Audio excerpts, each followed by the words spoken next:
Today I want to take you guys through a 10-minute Bowspring flow, something really easy, something we can just do sitting like I am and maybe in bed.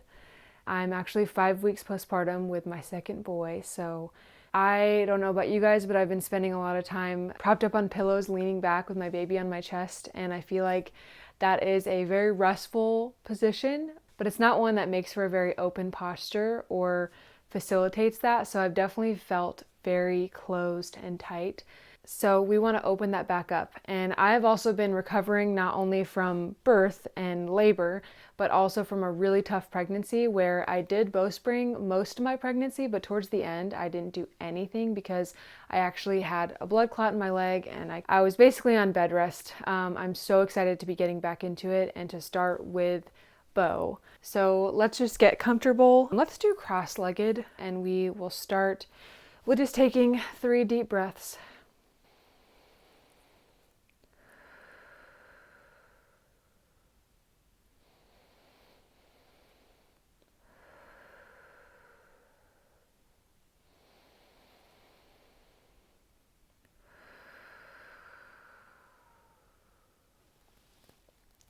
Let's just take this moment of rest to just focus on our breathing and expanding, opening, being grateful. What is on the inside will flow out.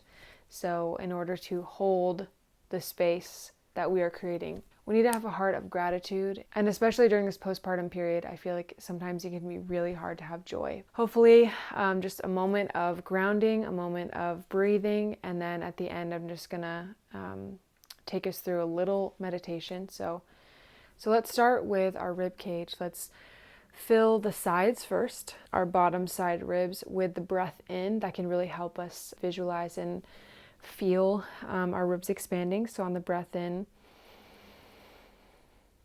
expand your ribs under your fingers, and the goal would be to keep them open on the breath out. Also, I feel like whenever I do Bowspring, I tend to close my eyes. I don't know why, I just do. So sorry if I'm closing my eyes so much during this. But we're expanding the side ribs and then the front ribs, so the collarbones expanding through here.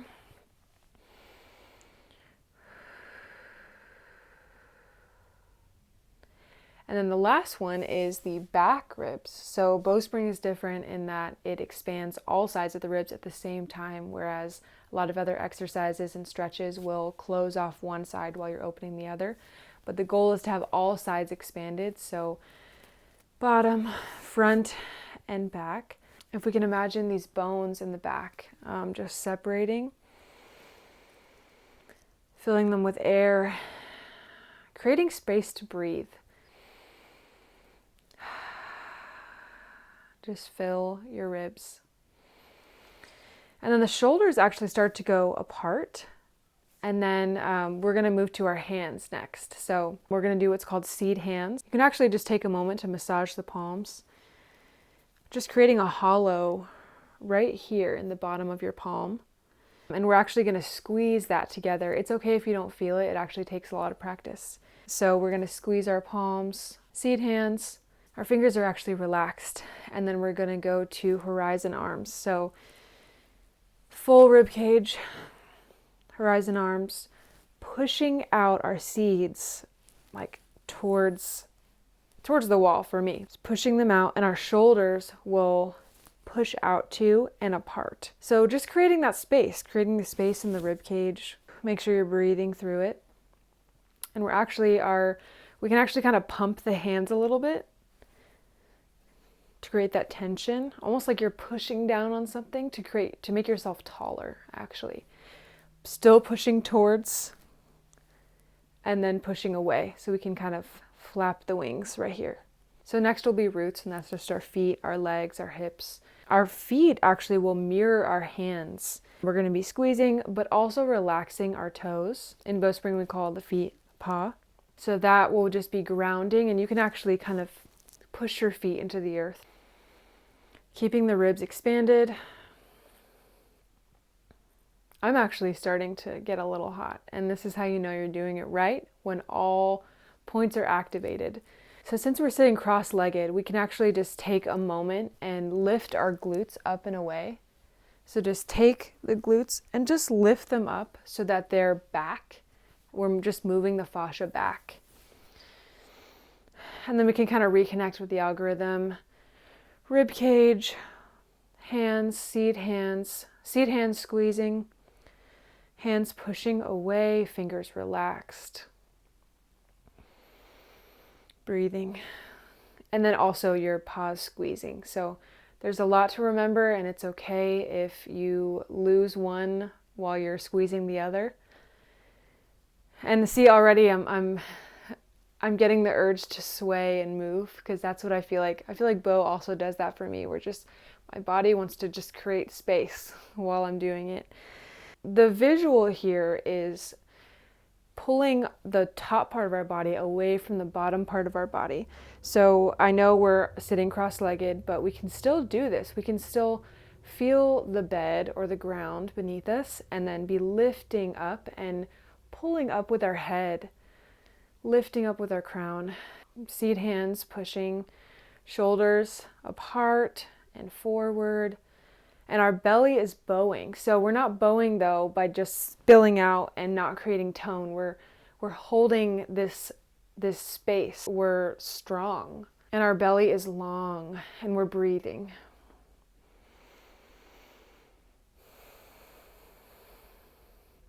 My teacher actually calls it a light, where the light is shining, and when you're closed, as in tucked, or your head is forward, or the curves are not there, the double S curve, then the light stops shining. I also like to imagine it as wind.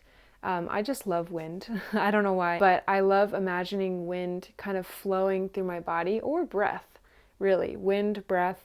And when one of the curves is constricted, when we're tucked, when our neck is forward, when our body is just not in this double S curve, the wind stops, the breath stops, the light is closed. I feel like I love to feel my ribs. And actually my arms are starting to get a little sore too, so you can put your hands on your ribs.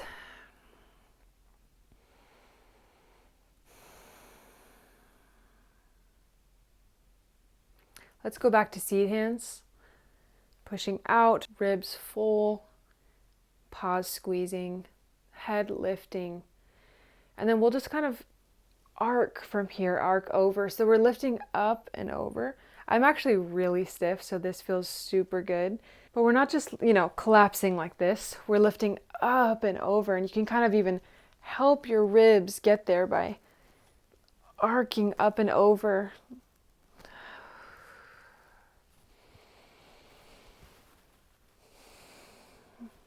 Just kind of waking back up the ribs. I feel like for a lot of us, we lose so much strength and muscle. And then for me, I felt like I couldn't hold myself up. I was just pulled forward by all this weight right here. Everything is just pulling you forward. Next, we're going to put our hand on the back of our head, kind of like right here, where a low bun would be, I guess. Let's take a moment to reconnect with the algorithm. Ribs, shoulders, hands, seed hands. And actually, when your hand's on the back of your head, you're still squeezing your palm. And then we're actually pushing our head back into our hand. I actually studied with John Friend, one of the creators of Bowspring, but he actually was like holding my head. We were walking together and he was holding my head, and I felt like my body was a feather. And I've just been moving this whole time, so you can just kind of move and arc over. And then let's switch. So seed hand on this side, hand on the back of your head.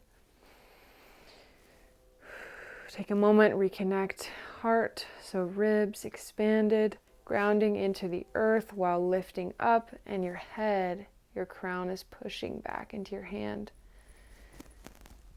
I'm just going to be moving through my ribs here. I feel like any movement right now just feels really good because I feel so stiff. And then we can put our seeds down, put our hands on our lap, and just take a moment to breathe.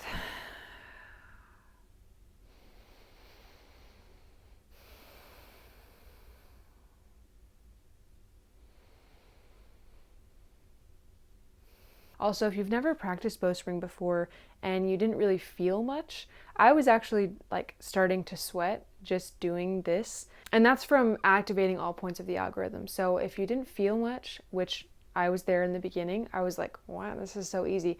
I would recommend practicing your seat hands, practicing your paws, squeezing your paws, because that's where you're going to get the muscle tone. And something else that's really amazing about Bowspring is that it tones the front and the back side of your body at the same time. For this, I felt it a lot in my arms because I was mainly doing arms and we were opening up the ribs, and the legs were not being used yet. When you are on all fours, when you're on your knees, when you're standing up, when you're laying down even, you use your legs a lot more, and you are creating muscle tone on the front and the back. Even in other exercises, we are just strengthening one side or the other, but that's what's really special about Bowspring too, is that it creates that even tone and that springy, ready posture, a posture that is not still or sedentary. I mean, there are times like postpartum where it requires a lot of rest. Like, we have to be resting a lot, whether it's laying down or sitting or, laying back on pillows or whatever that looks like. But we want to get our body back to a springy, spring into action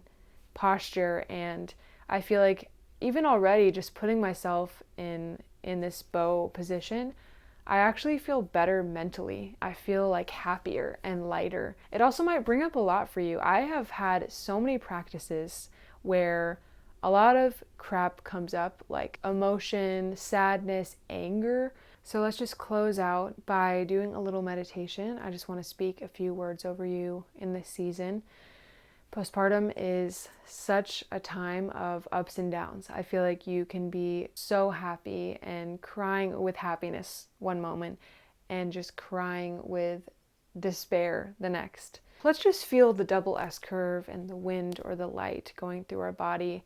We don't have to activate the whole algorithm, but let's just keep those double S curves, keep the space in the ribs, and just close our eyes.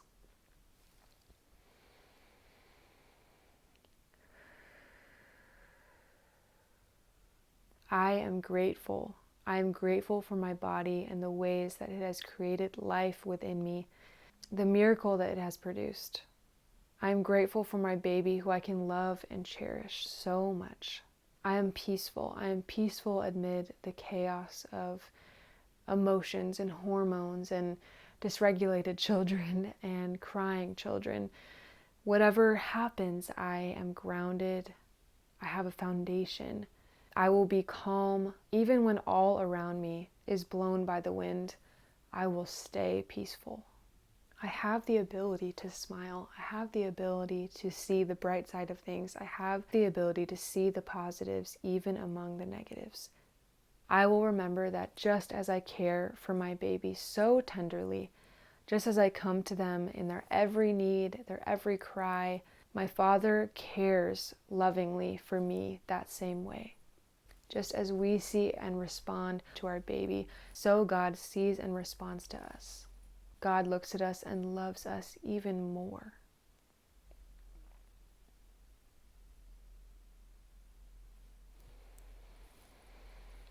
I hope that you can take moments during your day to breathe, to remember to expand your rib cage, to untuck your pelvis, and to feel gratitude. I would challenge you guys to, I know that we're spending a lot of time inside right now, but even just look out the window. I have trees all around my windows, and even when I'm laying in bed, I can look up and see the leaves. I would challenge you to open up the blinds, open up the window, let the light in. Notice the little things, because I feel like that reminds us that God is there and caring for us. At least that helps me to remember when I see the light filtering in through my window in a certain way. When my baby is smiling, we live in a world that is so intentionally designed. And along with that is the intention of posture, and how there is a closed posture that is intended for rest. And it is okay that we're resting. I don't know about you guys, but I am so excited to get back into a posture